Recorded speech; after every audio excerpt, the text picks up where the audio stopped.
Hai, bagaimana kabarmu? Semoga sehat ya. Hari ini aku kepikiran cerita sedikit. Jadi, hari Minggu kemarin, aku dihubungin sama papanya Bos Tommy. Katanya udah lama gak ketemu dan ingin ngobrol bareng.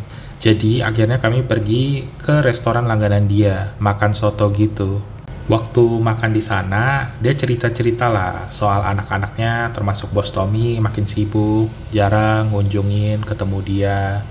Cucu-cucunya juga nggak pernah lagi datang berkunjung cari dan main sama dia.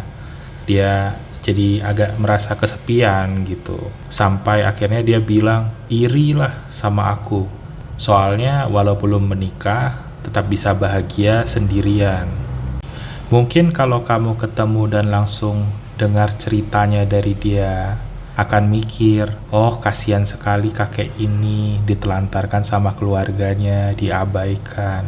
Tapi karena aku tahu kakek-kakek ini punya helikopter, pesawat pribadi, kapal pesiar, dengan rumah di mana-mana udah kayak monopoli, susah aku untuk ngerasani orang kasihan gitu. Nah, sebenarnya aku duluan kenal sama dia yang sekarang aku manggilnya Om Yoga daripada anaknya Bos Tommy. Jadi beberapa tahun lalu, waktu aku masih kerja di perusahaan sebelumnya, ada sekali aku diminta setor uang ke Bank BCA. Dan ternyata antriannya ramai banget hari itu. Bahkan yang jalur prioritasnya harus antri. Karena bosan duduk-duduk bengong aja, aku mutusin untuk keluar. Nggak jauh dari bank, aku ngeliat ada gerobak jual gorengan gitu. Pas aku nyamperin, udah ada satu lansia pakai kaos pudar lagi liatin gorengan. Si lansia ini liatinnya sambil senyum-senyum pahit getir gitu. Si penjual cuek aja sama si kakek ini. Aku tanya, "Om, mau gorengan? Kalau mau aku beliin." Dia bilang mau. Dia belum sarapan. Kepikir mau makan 2 pisang goreng, tapi nggak punya uang. Aku bilang, "Oh ya udah ambil aja. Kalau mau lebih dari 2 juga boleh. Nanti ku bayarin. Kalau mau pun bungkus aja gitu." Terus dia jawab, "Nggak boleh banyak-banyak makannya. Nanti kena marah dokter." Aku langsung diem. Dokter? Ini orang beli gorengan nggak mampu bahas dokter. Lalu aku perhatiin lagi kan si kakek ini baik-baik. Baru aku sadar di kaos pudarnya itu ada logo Ralph Lauren. Langsung hilang selera makan aku. Cuman makan 2 juga pisang gorengnya. Nah, habis makan gorengan itu, aku balik lah, diem gitu. Pas aku balik jalan ke BCA, dia ngikut dari belakang. Ternyata dia juga lagi ada urusan di Bank BCA. Dia lagi antri prioritas. Nah, sambil nunggu, kami ngobrol dikit lah. Kenalan, namanya siapa, kerjaan apa, gitu. Lalu akhirnya dia minta kartu namaku. Pas aku keluarin kartu nama, dia mau kasih kartu nama dia juga kan. Dia keluarin dompet, dia buka. Di situ aku baru paham maksudnya nggak punya uang. Dia nggak bawa uang cash. Kartu banknya 10 biji, prioritas semua loh. Sekitar seminggu atau 10 hari gitu deh, aku lupa pastinya. Setelah kami ketemu di bank itu, Om Yoga ini nelpon aku.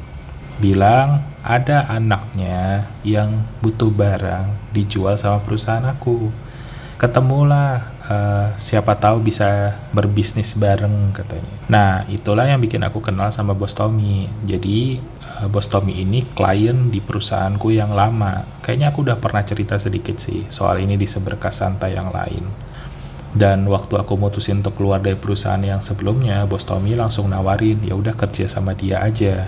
Jadilah aku sekarang di sini, di tempat perusahaanku yang sekarang. Nah, sejak aku kerja sama Bos Tommy, Om Yoga ini sering ngajak ngobrol, sering ketemu, makan bareng juga kayak hari Minggu kemarin. Bahkan ya di hari pertama aku masuk kantor yang sekarang, Om Yoga tuh datang singgah ke kantornya Bos Tommy untuk ketemu aku. Terus bilang sama orang-orang, "Ya baik-baik ya, ini ya, saya yang ini loh minta dia kesini loh," kata Om Yoga gitu. Sampai orang pikir apa aku nih keluarganya Bos Tommy, sepupunya kah, atau anaknya, bahkan salah satu anaknya si Om Yoga gitu. Tapi kok aku kelihatan lusuh, kere gitu. Iya, tapi gara-gara itu memang nggak ada yang berani neken, nggak berani apa istilahnya gangguin ya. Tapi ya juga jadi susah berbaur gitu dengan karyawan lain. Mereka waspada, takut akunya mata-mata. Jadi hampir setengah tahun lah aku jadi kayak eksklusif sendiri gitu. Cuman lama-lama iya cair juga, mereka jadi tahu oh ternyata nggak sengaja kenal doang, tapi memang deket sama bos Tommy-nya juga karena udah kenal dari perusahaan sebelumnya kan, dulunya dia klien gitu. Tapi ya ternyata sampai sekarang ya aku sering banget memang jalan sama bos Tommy-nya, kalau keluar kota juga sering nemenin dia, atau dia yang ngekorin aku gitu. Jadi ya kadang-kadang gosip itu masih ada bahwa aku bagian dari keluarga mereka. Nah, balik ke warung soto tadi. Hampir tiap kali Om Yoga ngajak aku makan, itu pasti ke warung soto ini. Bahkan kadang kami nggak sengaja ketemu walaupun nggak janjian, karena hari Minggu aku makan di warung ini dan ternyata dia juga makan. Nah, kalau udah ketemu kayak gitu ya ngobrol juga. Cuma kayaknya beberapa waktu terakhir aku memang hari Minggu nggak ke sana, antara istirahat atau akunya lagi di luar kota. Memang kuakui enak sotonya, termasuk yang paling enak di kota inilah yang aku pernah makan, dan harganya ya satu mangkok cuma 15.000. Nggak pernah naik tuh. Aku kayaknya makan di sini udah berapa ya? 4 tahun ada deh kayaknya. Dari setelah Covid. Ya kira-kira 4 tahunan lah. Dari dulu sampai sekarang 15.000 tuh. Menariknya, si pemilik warung soto ini kan deket tuh sama aku karena sering aku ngajak ngobrol juga. Deket juga sama Om Yoga. Tapi si pemilik warung ini nggak pernah tahu kalau Om Yoga ini konglomerat. Pikir dia ya aki-aki biasa gitu. Padahal 2 tahun lalu ya kalau nggak salah 2022 itu, warung soto ini hampir tutup. Jadi yang pemilik warungnya cerita kalau tiba-tiba yang punya bangunan, dia kan sewa bangunan di situ, itu naikin sewanya 2 kali lipat, dan dia awalnya cuma mutusin pindah, tapi ternyata tempat lain juga mahal. Jadi mungkin dia mau tutup di kota ini, pulang kampung, buka di kampungnya. Terus Om Yoga tuh pas denger itu juga cuma bilang, ya nggak usah buru-buru, siapa tahu nanti ada jalan keluar, dia bilang gitu. Ternyata habis dari sana dia suruh anaknya yang lain, bukan bos Tommy, untuk beli bangunan itu dengan harga mahal. Pokoknya harga yang nggak bisa ditolak sama pemiliknya. Pas sudah diambil alih, harga sewanya diturunin jadi separuh. Makanya si warung itu nggak jadi tutup, sampai sekarang masih buka. Jadi si pemilik warung kayaknya sampai hari ini nggak sadar kalau langganan dia si aki-aki ini itu ya tuan tanah dia juga. Om Yoga tuh memang dia maunya sebisa mungkin orang nggak tahu kalau dia tuh orang kaya. Nggak tahu tuh memang suka nyamar jadi orang susah atau dia nggak mau orang tahu aja gitu ya. Kurang paham deh.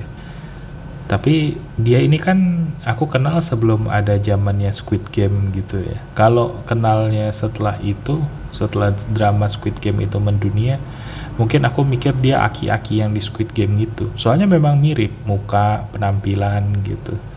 Makanya pernah waktu lagi rame Squid Game ini kan aku bilang sama Om Yoga, Om lagi gabut ya, lagi nggak ada kerjaan banget ya. Dia nanya kenapa. Iya aku lihat Om di ini drama Korea. Dia ketawa, dia bilang kok bisa mirip ya katanya. Jadi hari Minggu kemarin habis makan soto itu aku ngajak dia karaoke. Memang udah kayak ritual ya. Jadi tiap kali habis makan, biasanya makannya dia yang bayarin, karaoke-nya aku yang bayarin. Dia suka banget karaoke, suka banget nyanyi lah. Tapi istri sama anak-anaknya nggak suka kalau dia karaoke di rumah, berisik katanya. Karena gini, Om Yoga itu istrinya dari lahir kaya, anak-anaknya ya dari lahir kaya. Om Yoga ini enggak, dia itu masa mudanya dia dari menengah atas tapi nggak sampai ke level kaya lah. Jadi memang usaha, keberuntungan, kenal sama istri, dimodalin keluarga istrinya juga. Ini kayaknya ada di internet sih cerita dia, jadi nggak usah aku cerita terlalu banyak lah, nanti ketahuan pula siapa dia ini. Ya Om Yoga tuh bukan nama aslinya lah, tapi aku manggil dia ya Om, kayak gitulah. Kan nggak tahu ya dia ini nggak. Ya udah deh, nggak usah aku cerita lebih banyak deh soal masa lalunya dia. Tapi sebenarnya dia tuh ngobrol sama aku tuh jarang yang kayak kemarin sih, yang dia menceritakan kesedihannya, kasarnya mengeluh ya. Jarang. Dia lebih sering suka berbagi tentang apa yang dia baru pelajarin atau apa yang membantu dia naik lah. Aku tahu sih, menurut dia tuh uang bisa dicari, kadang ilmu yang susah atau petunjuk ya. Jadi dia selalu membagikan nasihat-nasihat yang jujur aja nggak pernah aku ketemu di buku. Ya ini memang benar-benar orang yang dari bawah naik sampai ke sekarang punya aset triliunan gitu. Bukan omong kosong, dan diakui sebagian adalah keberuntungan, sebagian adalah modal dari istrinya. Kalau dia benar-benar ngandelin diri sendiri nggak bakal sampai ke titik ini. Dan kejujuran itu yang nggak mudah menurutku. Kebanyakan orang kan maunya bilang, ya saya dari nol, sekarang saya bisa sendiri.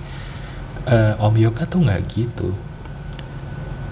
Aku kepikiran sih untuk ngebagiin nasihat-nasihat yang pernah dia sampaikan ke aku ya, untuk mengabadikan itu juga. Mungkin nanti aku bikin di short, aku juga nulis di dalam tulisan, mungkin di blog atau buku juga aku masukin. Ya kayak gitu aja dulu deh, ini kayaknya juga udah lebih dari 10 menit. Aku mau lanjut nulis buku, jadi aku berkali-kali cerita di beberapa video terakhir, aku lagi pengen jadi penulis lagi. Jadi aku nyiapin beberapa buku, ngerapiin tulisan lama. Aku juga bikin blog, jadi ada blog Warung Nara di Blogspot, ada juga aku bikin di Medium.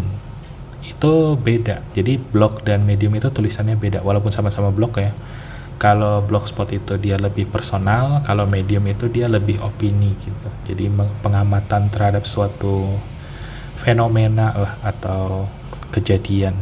Kalau kalian bosan nunggu video baru dari aku, bisa coba baca-baca tulisanku ya.